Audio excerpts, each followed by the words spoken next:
Hello dear friends, welcome to for exam power. दोस्तों, आज का ये वीडियो आप लोगों के एग्ज़ाम के दृष्टिकोण से बहुत ही ज़्यादा महत्वपूर्ण होने वाला है। आपके फाइनल एग्जाम 2025 में यहाँ से डायरेक्ट क्वेश्चन देखने को मिलेंगे, है ना। आज की इस वीडियो में हम लोग बात करेंगे क्लास 12th का साइकोलॉजी का top 40 most VVI important objective questions, जो आपके एग्जाम में सीधे यहीं से प्रश्न देखने को मिलेंगे। बहुत ही सेलेक्टेड क्वेश्चन लिया गया है डियर फ्रेंड्स आप लोगों के लिए, ठीक है। तो चलिए बिना समय गंवाए हुए आज का हम क्वेश्चन नंबर 1 है कि प्राकृतिक आपदा का उदाहरण है। बताइए इनमें से जो है वो कौन सा प्राकृतिक आपदा का उदाहरण है। यहाँ पे 4 ऑप्शन दिए गए हैं। ऑप्शन ए में है हमारा बाढ़, ऑप्शन बी भूकंप, ऑप्शन सी चक्रवात, ऑप्शन डी इनमें से सभी।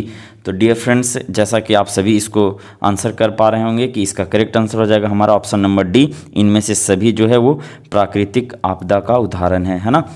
चलिए क्वेश्चन नंबर 2 देखते हैं हम लोग डियर फ्रेंड्स। ये रहा क्वेश्चन नंबर 2 आप लोगों के सामने। क्या है डियर फ्रेंड्स की साक्षात्कार को निम्नांकित में से किस श्रेणी में रखा जाता है। बताइए। ऑप्शन ए में हमारा प्रक्षेपण, ऑप्शन बी अवलोकन, ऑप्शन सी वार्तालाप, ऑप्शन डी इनमें से कोई नहीं।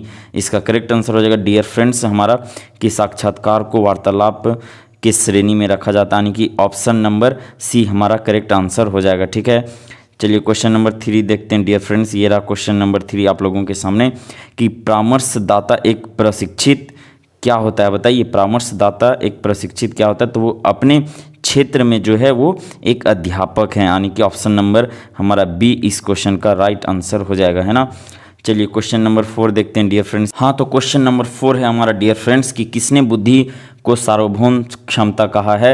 यहाँ पे 4 ऑप्शन है। ऑप्शन ए में है Wechsler, option B Binet, option C Gardner, option D में है इनमें से कोई नहीं। तो डियर फ्रेंड्स इसका करेक्ट आंसर हो जाएगा हमारा ऑप्शन नंबर बी, हमारा इसका राइट आंसर हो जाएगा, ठीक है। बीने। यहाँ पे जो आपको आंसर बताए जा रहे हैं ये बहुत ही एक्यूरेट आंसर आप लोगों को बताया जा रहा है, इसलिए यहाँ पे जो आंसर बताया जाएगा आपको ये आपको ध्यान में रखना है, ठीक है। चलिए क्वेश्चन नंबर 5 देखते हैं डियर फ्रेंड्स। क्या है कि मानसिक उम्र मापक है। मानसिक उम्र मापक है किसका। तो ऑप्शन ए में है हमारा वास्तविक आयु का, ऑप्शन बी में हमारा बुद्धि निरपेक्ष स्तर का, ऑप्शन सी में है कालानुक्रमिक आयु का, ऑप्शन डी में है इनमें से कोई नहीं। तो देखिए बच्चों, अगर हम लोग मानसिक परीक्षण या मानसिक आयु का हम लोग बात करें तो ये मानसिक परिपक्वता के स्तर का एक प्रकार से ये मापक है ना। लेकिन यहाँ पे जो ऑप्शन दिया गया है, यहाँ पे अगर क्वेश्चन हमारा ऐसे रहता कि कालानुक्रमिक आयु मापक है किसका, तो ये हो जाता हमारा ऑप्शन नंबर ए हमारा करेक्ट आंसर हो जाता वास्तविक आयु का। लेकिन यहाँ पे मानसिक उम्र बोला है ना, तो ये मानसिक परिपक्वता के स्तर को मापने का एक प्रकार का ये मापक है, ठीक है। इसको आप लोग ध्यान में रखेंगे। इसका आंसर ए तब होता बच्चों जब यहाँ पे कालानुक्रमिक आयु रहता, ठीक है। चलिए हम लोग अगला क्वेश्चन देखते हैं डियर फ्रेंड्स। क्वेश्चन नंबर 6 ये रहा आप लोगों के सामने। क्वेश्चन 6 है हमारा कि रेवेन का प्रगतिशील मैट्रिक्स परीक्षण है एक क्या है। अशाब्दिक परीक्षण, ऑप्शन बी में हमारा समूह परीक्षण, ऑप्शन सी में है व्यक्तिगत परीक्षण, ऑप्शन डी में इनमें से कोई नहीं। इसका करेक्ट आंसर हो जाएगा हमारा dear friends option number B हो जाएगा समूह परीक्षण, ठीक है। चलिए हम लोग नेक्स्ट क्वेश्चन देखते हैं dear friends. Question number 7। Question 7 है हमारा डियर फ्रेंड्स कि व्यक्तित्व के अंतर्मुखता और बहिर्मुखता आयाम का प्रतिपादन किसने किया। तो देखिए इसका अगर हम लोग आंसर करेंगे तो ऑप्शन पहले देखते हैं। ऑप्शन ए में हमारा Jung, option B Cattell, option B Eysenck. देखिए ये आइजैक नहीं है, आइजैक न्यूटन वो तो साइंस में आते हैं, ये आइजेंक है ना। ऑप्शन डी में हमारा आल्पोर्ट। तो इस क्वेश्चन का राइट आंसर हो जाएगा डियर फ्रेंड्स हमारा ऑप्शन नंबर कौन सा हो जाएगा, ऑप्शन नंबर सी हो जाएगा, है ना। इनका अगर पूरा नाम का बात करें तो हेंस आइजेंक है ना। चलिए हम लोग अगला क्वेश्चन देखते हैं डियर फ्रेंड्स। क्वेश्चन नंबर 8 ये रहा आप लोगों के सामने कि मनोविदलता के लक्षण हैं। मनोविदलता के कौन से लक्षण हैं। तो इसका अगर हम लोग करेक्ट आंसर का बात करें तो ऑप्शन नंबर सी हमारा करेक्ट आंसर हो जाएगा मनोगतिक लक्षण, यानी कि ऑप्शन नंबर सी इस क्वेश्चन का राइट आंसर होगा, है ना। चलिए आप लोग आंसर करते हुए चलेंगे बच्चों, है ना। चलिए हम लोग देखते हैं क्वेश्चन नंबर 9 ये रहा आप लोगों के सामने कि औषधि निर्भरता से तात्पर्य है। औषधि निर्भरता से क्या तात्पर्य है डियर फ्रेंड्स। हम लोग एक बार इसका ऑप्शन देखते हैं। ऑप्शन ए में है मनोवैज्ञानिक निर्भरता, ऑप्शन बी में है शारीरिक निर्भरता, ऑप्शन सी मनोवैज्ञानिक एवं शारीरिक निर्भरता, और ऑप्शन डी में है प्यारे बच्चों इनमें से कोई नहीं। इसका करेक्ट आंसर हो जाएगा हमारा ऑप्शन नंबर सी मनोवैज्ञानिक एवं शारीरिक निर्भरता दोनों, ठीक है। चलिए हम लोग अगला क्वेश्चन देखते हैं डियर फ्रेंड्स। क्वेश्चन नंबर 10 ये रहा आप लोगों के सामने। क्या है क्वेश्चन, ध्यान देंगे आप लोग एक बार कि सामान्य अनुकूलन संलक्षण के संप्रत्यय का प्रतिपादन किसके द्वारा किया गया है। तो बताइए ये किसके द्वारा किया गया है। तो ये हंस शैली यानी कि ऑप्शन नंबर ए हमारा इस क्वेश्चन का करेक्ट आंसर हो जाएगा। ठीक है, चलिए क्वेश्चन नंबर 11 देखते हैं हम लोग डियर फ्रेंड्स। ये रहा आप लोगों के सामने क्वेश्चन नंबर 11 क्या बोल रहा है कि प्रतिबल की विपरीत अवस्था को कहते हैं। क्वेश्चन क्या है, ध्यान देंगे आप लोग। अच्छा क्वेश्चन है कि प्रतिबल की विपरीत अवस्था को क्या कहा जाता है। तो देखिए अगर हम लोग बात करें, यहाँ पे डायरेक्ट ऑप्शन वैसा नहीं दिया गया है, थोड़ा सा ट्विस्ट है इस क्वेश्चन में। अगर यहाँ पे ऑप्शन ऐसे रहता तनाव, तो हम लोग उसका आंसर करते। ठीक है, कि प्रतिबल की विपरीत अवस्था को तनाव कहा जाता है। लेकिन यहाँ पे ऑप्शन दिए गए हैं जो, इनके अनुसार हम लोग बात करें तो तनाव से निपटने के लिए अनुकूलन के लिए जो है वो प्रशिक्षण लिया जा सकता है। यानी कि अनुकूलन कौन से ऑप्शन में है बच्चों, ऑप्शन नंबर बी में हमारा अनुकूलन है। यानी कि हमारा करेक्ट आंसर हो जाएगा ऑप्शन नंबर बी। ठीक है, ध्यान देंगे आप लोग, क्वेश्चन को समझते चलेंगे। चलिए क्वेश्चन नंबर 12 देखते हैं डियर फ्रेंड्स। ये रहा आप लोगों के सामने क्वेश्चन नंबर 12 क्या है कि संज्ञानात्मक व्यवहार चिकित्सा के संस्थापक कौन थे, बताइए। तो ऑप्शन ए में हमारा Beck, option B Rice, option C Ellis, option D में है बेंडूरा। तो इस क्वेश्चन का करेक्ट आंसर हो जाएगा हमारा ऑप्शन नंबर ए बेक, है ना। चलिए हम लोग अगला क्वेश्चन देखते हैं डियर फ्रेंड्स। क्वेश्चन नंबर 13 ये रहा आप लोगों के सामने। क्या बोल रहा है क्वेश्चन कि बेंडूरा ने दुर्भिति को दूर करने के लिए किस प्रविधि का उपयोग किया है, बताइए किस प्रविधि का उपयोग किया है। हम लोग ऑप्शन देखते हैं। ऑप्शन ए में है मॉडलिंग, ऑप्शन बी विरुचि अनुबंध, ऑप्शन सी सांकेतिक अर्थव्यवस्था, ऑप्शन डी में हमारा कर्मबद्ध असंवेदीकरण। इस क्वेश्चन का करेक्ट आंसर हो जाएगा डियर फ्रेंड्स हमारा ऑप्शन नंबर सी हो जाएगा सांकेतिक अर्थव्यवस्था, यानी कि ऑप्शन नंबर सी हमारा करेक्ट आंसर हो जाएगा। ठीक है, चलिए आप लोग ध्यान देंगे। या तो इसको जो है ना बेंडूरा दुर्भिति को दूर करने के लिए किस प्रविधि का उपयोग किया है, इसी को हम लोग बोलते हैं प्रेक्षणात्मक, है ना, प्रेक्षणात्मक विधि भी बोला जाता है। चलिए अगला क्वेश्चन हम लोग देखते हैं डियर फ्रेंड्स। क्वेश्चन नंबर 14 ये रहा आप लोगों के सामने। क्या है क्वेश्चन, ध्यान देंगे आप लोग एक बार कि संचार कौशल के लिए कौन सा कौशल अनिवार्य नहीं है, नहीं है पूछा है। जहाँ नहीं लग गया उसको बड़ा ही ध्यान से देखना है। ठीक है, तो एक बार हम लोग ऑप्शन देखते हैं। ऑप्शन ए में है प्यारे बच्चों प्रभावी बोलना, ऑप्शन बी में है प्रभावी ढंग से सुनना, ऑप्शन सी में है अशाब्दिक संचार, ऑप्शन डी में है सांवेगिक स्थिरता। तो इस क्वेश्चन का राइट आंसर का हम लोग बात करें तो ऑप्शन नंबर हो जाएगा बी हमारा प्रभावी ढंग से सुनना, ये अनिवार्य कौशल नहीं है। ठीक है, चलिए अगला क्वेश्चन देखते हैं डियर फ्रेंड्स। क्वेश्चन नंबर 15 ये रहा आप लोगों के सामने कि मन के गत्यात्मक पहलू हैं। तो इसका करेक्ट आंसर हो जाएगा हमारा, ये आपके एग्जाम में बार बार पूछा जाता है इसलिए इसको आप लोग ध्यान रखेंगे कि मन के गत्यात्मक पहलू क्या हैं। तो अहम, यानी कि ऑप्शन नंबर ए हमारा इसका करेक्ट आंसर हो जाएगा। ठीक है, चलिए क्वेश्चन नंबर 16 देखते हैं डियर फ्रेंड्स। क्या है कि स्याही धब्बा परीक्षण में कुल कार्ड की संख्या कितनी होती है। देखिए आप लोगों को यहाँ जो आंसर बताया जाएगा इसको आप लोग करेक्ट मानेंगे। ठीक है, ये एकदम करेक्ट आंसर आप लोगों को यहाँ पे बताया जाता है dear friends. Option number A हमारा इसका करेक्ट आंसर हो जाएगा। ऑप्शन नंबर ए हो जाएगा हमारा 10। कुल कार्ड की संख्या कितनी होती है, तो 10 होती है। आप लोग यहाँ पे ध्यान देंगे। ठीक है, या इसको रोरसा स्याही धब्बा परीक्षण भी बोला जाता है। कार्डों की संख्या कितनी होती है, तो 10। चलिए अगला क्वेश्चन देखते हैं डियर फ्रेंड्स। क्वेश्चन नंबर 17 ये रहा आप लोगों के सामने कि बुद्धि का पास मॉडल या सिद्धांत का प्रतिपादन किसने किया है। तो इसका करेक्ट आंसर हो जाएगा 17 का हमारा ऑप्शन नंबर कौन सा हो जाएगा, तो ऑप्शन नंबर डी हो जाएगा हमारा। इनमें से कोई नहीं, क्योंकि जो है इनका इस सिद्धांत का प्रतिपादन कौन किए हैं बाबू, तो ये किए हैं जीपी गिलफोर्ड, जो कि यहाँ कोई भी ऑप्शन में नहीं दिया गया है ना।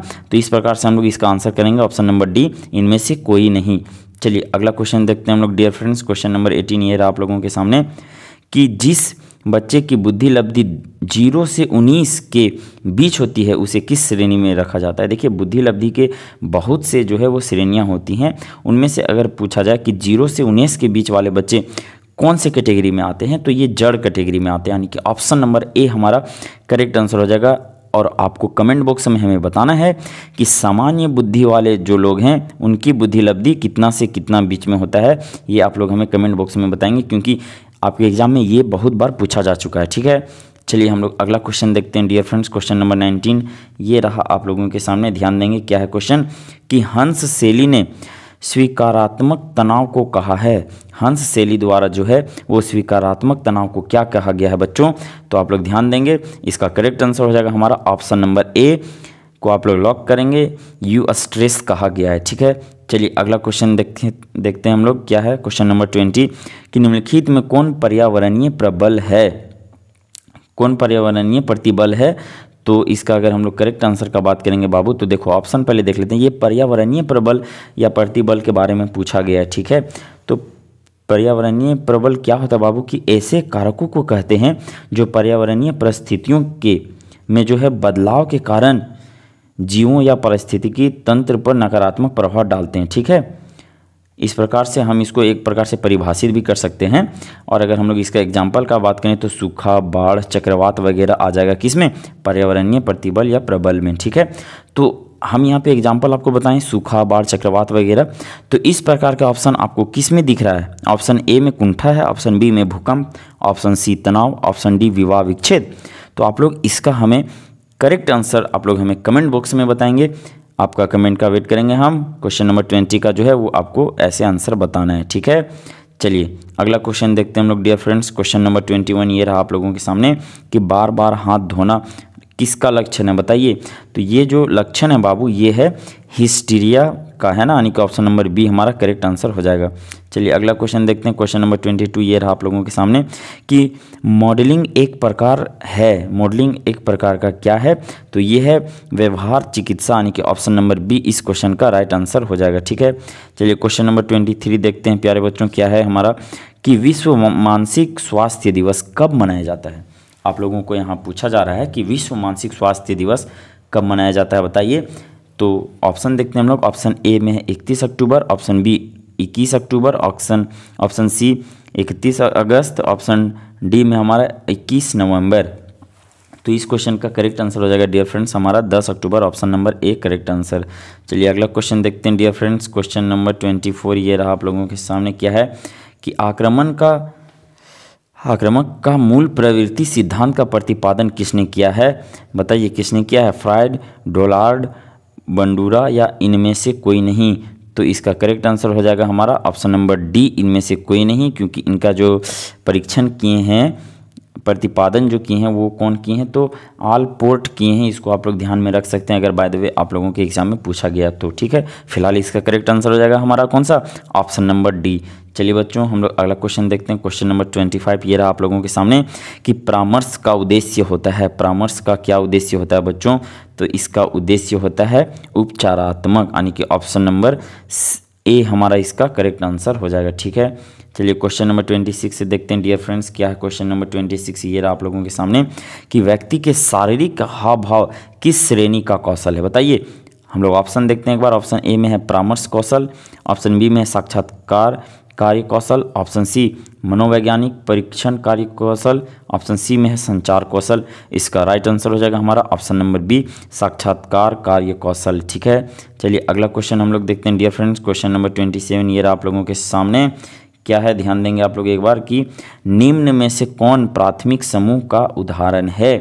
प्राथमिक समूह पूछा है बाबू, तो इसका आंसर तो आप लोग भी कर सकते हैं। राजनीतिक दल तो बाद का बात है, वर्ग भी बाद में जाके बनता है। और देखिए एक यहाँ पे ऑप्शन अब बच गया, ऑप्शन ए में परिवार, ऑप्शन बी में है इनमें से कोई नहीं। इन दोनों में से एक यहाँ करेक्ट आंसर है, तो आप लोग हमें कमेंट बॉक्स में बताएंगे। बहुत ही ईजी क्वेश्चन है, 27 का आप लोग हमें कमेंट बॉक्स में आंसर बताएंगे। ठीक है, चलिए अगला क्वेश्चन हम लोग देखते हैं डियर फ्रेंड्स। क्वेश्चन नंबर 28 ये रहा आप लोगों के सामने कि मनोवृत्ति निर्माण का मुख्य निर्धारक है। मनोवृत्ति निर्माण का मुख्य निर्धारक क्या है, तो ये जो है आप लोगों को बता दें। इसका करेक्ट आंसर हो जाएगा हमारा असुरक्षा का भाव, यानी कि ऑप्शन नंबर सी हमारे इस क्वेश्चन का करेक्ट आंसर हो जाएगा। ठीक है, चलिए क्वेश्चन नंबर 29 देखते हैं। ये रहा आप लोगों के सामने कि बैंडवैगन प्रभाव किसका एक कारण है। बैंडवैगन प्रभाव जो है बाबू, इसका एक कारण क्या है, तो ये है आप बता सकते हैं ऑप्शन नंबर डी इनमें से जो है वो सभी हो जाएगा। क्यों, क्योंकि बैंडवैगन प्रभाव में आता है समूह समग्रता, समूह मानक, समूह ध्रुवीकरण। ठीक है, ये एक प्रकार का संज्ञानात्मक पूर्वाग्रह का एक उदाहरण है। ठीक है, चलिए तो हमारा करेक्ट आंसर हो जाएगा ऑप्शन नंबर डी इनमें से सभी। अगला क्वेश्चन हम लोग देखते हैं डियर फ्रेंड्स। क्वेश्चन नंबर 30 ये रहा आप लोगों के सामने, बहुत ही प्यारा क्वेश्चन कि व्यक्तिगत भिन्नता का तात्पर्य होता है। तो व्यक्तिगत भिन्नता का क्या तात्पर्य होता है, हम लोग एक बार ऑप्शन देखते हैं डियर फ्रेंड्स क्या है। ऑप्शन ए में हमारा व्यक्तियों की विशेषताओं में अंतर, ऑप्शन बी में है व्यक्तियों के व्यवहार पैटर्न में विभिन्नता। तो ये दोनों होता है इसमें, ठीक है, यानी कि इस प्रकार से ऑप्शन नंबर सी हमारा करेक्ट आंसर हो जाएगा, ए और बी दोनों। चलिए अगला क्वेश्चन देखते हैं डियर फ्रेंड्स। क्वेश्चन नंबर 31 ये रहा आप लोगों के सामने। क्या है क्वेश्चन कि शेल्डन के व्यक्तित्व का लंबाकार प्रकार क्रेस्मर के किस व्यक्तित्व प्रकार से मिलता जुलता है? ऑप्शन है हमारा ऑप्शन ए में स्थूलकाय प्रकार, ऑप्शन बी कृशकाय प्रकार, ऑप्शन सी पुष्टकाय प्रकार, ऑप्शन डी इनमें से कोई नहीं। तो इसका करेक्ट आंसर हो जाएगा 31 का हमारा ऑप्शन नंबर ए स्थूलकाय प्रकार। जिस प्रकार से अभी तक आप लोग वीडियो देखते आ रहे हैं इसी प्रकार से आप लोग टोटल यहाँ पे 40 क्वेश्चन लिए गए हैं। आप लोग 40 क्वेश्चन तक बहुत ही आराम से देखते चलेंगे और हमें आंसर बताते चलेंगे, ठीक है। और जो क्वेश्चन आप लोगों से पूछा जाता है उसका आंसर आप लोग कमेंट बॉक्स में ज़रूर करेंगे, है ना बच्चों। और सभी अपने डियर फ्रेंड्स के पास इसे शेयर भी कर सकते हैं, ठीक है। क्वेश्चन नंबर हम लोग देखते हैं 32 क्या है कि निम्न में से कौन एक असामान्यता का जैविक कारण है? नहीं है पूछा है, जहाँ पूछ दिया नहीं है इसको आप लोग ध्यान देंगे, ठीक है। देखिए ऑप्शन ए में हमारा आनुवांशिकता, ऑप्शन बी आरंभिक वंचन, ऑप्शन सी शारीरिक संरचना, ऑप्शन डी में है अंतःस्रावी ग्रंथियाँ। देखिए जैविक कारण नहीं पूछा है बाबू, तो अंतःस्रावी ग्रंथियाँ होगा, शारीरिक संरचना भी होगा, आनुवांशिकता भी। तो इसका राइट आंसर हो जाएगा हमारा ऑप्शन नंबर बी हो जाएगा आरंभिक वंचन। चलिए अगला क्वेश्चन देखते हैं। क्वेश्चन नंबर 33 ये रहा आप लोगों के सामने कि निम्नलिखित में से कौन एक मन का आकारात्मक पहलू नहीं है? आकारात्मक पहलू नहीं है पूछा है बाबू मन का। तो इसका अगर हम लोग करेक्ट आंसर का बात करेंगे तो सकारात्मक पहलू हो जाएगा हमारा चिंतन, लेकिन आकारात्मक पहलू कौन वाला नहीं होगा? तो हमारा ये हो जाएगा चेतन, यानी कि ऑप्शन नंबर ए हमारा इसका करेक्ट आंसर हो जाएगा। चलिए अगला क्वेश्चन देखते हैं हम लोग। क्वेश्चन नंबर 34 ये रहा आप लोगों के सामने। क्वेश्चन है हमारा डियर फ्रेंड्स कि कौशल के बारे में कौन कथन सही है? अगर सही कथन पूछा गया आप लोगों से, एक बार हम लोग इसका ऑप्शन देख लेते हैं डियर फ्रेंड्स। ऑप्शन ए में हमारा कौशल में व्यक्ति की मनोवृत्ति में परिवर्तन होता है, ऑप्शन बी में है कौशल एक जन्मजात गुण होता है, ऑप्शन सी है हमारा बच्चों की कौशल को प्रशिक्षण से अर्जित किया जाता है, ऑप्शन डी में है इनमें से कोई नहीं। इसका करेक्ट आंसर हो जाएगा हमारा 34 का ऑप्शन नंबर ए, कौशल में व्यक्ति की मनोवृत्ति में परिवर्तन होता है, ठीक है। चलिए अगला क्वेश्चन हम लोग देखते हैं। क्वेश्चन नंबर 35 ध्यान देंगे आप लोग। क्या है कि मनोलैंगिक विकास की अवस्थाएं होती है। मनोलैंगिक विकास की कितनी अवस्थाएं होती है डियर फ्रेंड्स? ऑप्शन है हमारा ऑप्शन ए में 4, 3, फिर 10 और 5। तो इसका राइट आंसर हो जाएगा हमारा ऑप्शन नंबर डी 5। इसको आप लोग एकदम ध्यान रखेंगे, ठीक है। अगला क्वेश्चन हम लोग देखते हैं। क्वेश्चन नंबर 36 ये रहा आप लोगों के सामने। क्या है कि डिमेंशिया प्रीकॉक्स का दूसरा नाम क्या है? तो इसका दूसरा नाम है डियर फ्रेंड्स स्थिर व्यामोह, यानी कि ऑप्शन नंबर बी हमारा इस क्वेश्चन का करेक्ट आंसर हो जाएगा, ठीक है। क्वेश्चन नंबर 37 देखते हैं। हाँ, तो क्वेश्चन नंबर 37 है हमारा डियर फ्रेंड्स यहाँ पर कि निम्नलिखित में कौन प्रक्षेपण परीक्षण नहीं है? तो इसका आंसर यहाँ पे लिखा गया है कि कमेंट बॉक्स में आप लोगों को आंसर करना है। अच्छा, इससे आगे वाला क्वेश्चन हम एक बार देख लेते हैं। यहाँ पे क्या है कि व्यवहार चिकित्सा के संस्थापक। अच्छा देखिए, इसका ऑप्शन यहाँ पे लिखा गया है, ठीक है बाबू, कि निम्नलिखित में कौन प्रक्षेपण परीक्षण नहीं है। तो 37 का जो ऑप्शन है ये आप लोगों को यहाँ दिया गया है, आप लोग एक बार देख सकते हैं। 38 का ये ऑप्शन नहीं, ये 37 का ऑप्शन है, ठीक है। तो यहाँ पे देखिए RT है, MMPI है, ऑप्शन सी में है TAT और ऑप्शन डी में है बाबू PFT। क्वेश्चन क्या है एक बार ध्यान देंगे कि निम्नलिखित में से कौन प्रक्षेपण परीक्षण नहीं है। इसका आंसर आप लोग हमें कमेंट बॉक्स में बताएंगे। और अगर फिलहाल 38 क्वेश्चन नंबर का हम लोग बात करें कि व्यवहार चिकित्सा के संस्थापक कौन है, तो इसके संस्थापक T बेक हैं, है ना। आप लोग ध्यान देंगे T बेक। चलिए, तो आप लोग 37 का आप लोग हमें कमेंट बॉक्स में बताएंगे। इन चारों ऑप्शन में एक इसका करेक्ट आंसर है 37 का, ठीक है। कंफ्यूज नहीं होना बाबू, 37 का ये है, ठीक है। चलिए हम लोग अगला क्वेश्चन देखते हैं। 39 नंबर क्या है बाबू कि मनोवृत्ति है। मनोवृत्ति क्या है डियर फ्रेंड्स? तो ये एक प्रकार का जो है वो अनिर्देशित है, अगर हम लोग ऑप्शन का बात करें तो, ठीक है। अगला क्वेश्चन हम लोग देखते हैं, क्वेश्चन नंबर 40, और आज की इस वीडियो का लास्ट क्वेश्चन है डियर फ्रेंड्स। ये रहा क्वेश्चन नंबर 40 आप लोगों के सामने कि संज्ञानात्मक असंवादिता का सिद्धांत प्रतिपादित किया गया था। ये किनके द्वारा सिद्धांत प्रतिपादित किया गया है बाबू? तो हम लोग एक बार ऑप्शन देखते हैं। ऑप्शन ए में है Hull, option B Skinner, option C Freud, option D इनमें से कोई नहीं। तो इसका करेक्ट आंसर हो जाएगा हमारा dear friends option number C Freud, है ना। चलिए, तो आज की इस वीडियो में हम लोग टॉप 40 क्वेश्चंस देखे हैं। फिर हम लोग किसी नए वीडियो के साथ मिलते हैं, तब तक के लिए नमस्कार, जय हिंद। 2025 का फाइनल परीक्षा काफी करीब आते जा रहे हैं। जिनका तैयारी कुछ नहीं हुआ है तो उनको बिल्कुल घबराना नहीं है। हमारे अनुभवी शिक्षकों के द्वारा, हमारे ब्रिलियंट टीचर के द्वारा आप सभी के लिए एक ऐसा पीडीएफ तैयार किया गया है। उस पीडीएफ में आपको 100% लड़ने वाले प्रश्न मिलेंगे, उससे बाहर एक भी प्रश्न नहीं आएगा। तो जिनको जिनको गिने चुने प्रश्न चाहिए एकदम ऑब्जेक्टिव सब्जेक्टिव, तो आप लोग इस नंबर पे व्हाट्सएप मैसेज करेंगे। नंबर है 7274800891।